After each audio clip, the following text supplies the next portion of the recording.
मुंबई के एक छोटे से मोहल्ले में एक पुरानी सुनसान हवेली खड़ी थी। हवेली को लेकर कई अफवाहें थी और जो रात को उसके अंदर होने वाली अजीब घटनाओं के बारे में बताती थी, लेकिन किसी ने भी उसकी ओर ज़्यादा ध्यान नहीं दिया क्योंकि यह जगह बहुत ही दूर और एकदम शांत थी। एक दिन सूरज की किरणों से पहले एक युवक अरुण अपने दोस्तों के साथ हवेली में जाने का निर्णय लेता है। उसकी इच्छा थी कि वह उस हवेली के रहस्यों का पता लगाए जो लोगों की कल्पनाओं का हिस्सा बन चुकी थी। अरुण और उसके दोस्त तान्या और राज रात के अंधेरे में हवेली के पास पहुंचे और हवेली का बड़ा दरवाज़ा धीरे धीरे चरमराता हुआ खुला और वह अंदर प्रवेश कर गए। हवेली के अंदर गहरा सन्नाटा छाया हुआ था, सिवाय एक कोने में जलते हुए मोमबत्तियों के।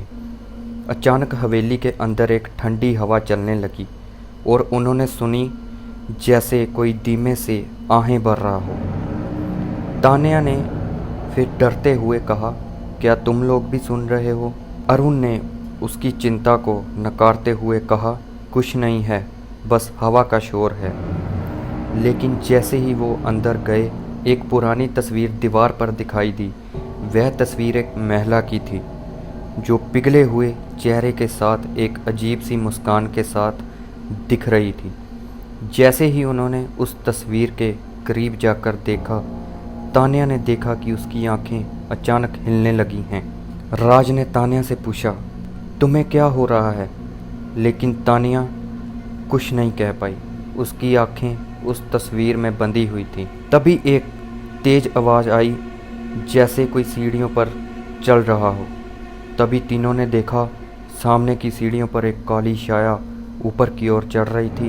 वह डर के मारे चुप हो गए, लेकिन फिर एक भयानक चीख आई। अरुण बुरी तरह डरते हुए बोला, ये क्या था? राज ने झिझकते हुए कहा, हमें बाहर चलना चाहिए। लेकिन जब वह दरवाजे तक पहुँचे तो दरवाज़ा अपने आप बंद हो गया और फिर सब कुछ अंधेरे में डूब गया। अचानक उस महिला की भयानक हंसी सुनाई दी और रोशनी की झलक दिखाई दी। तुम लोग मेरे साथ हमेशा रहोगे, महिला बोल रही थी। महिला की आवाज़ अंधेरे में गूंज रही थी।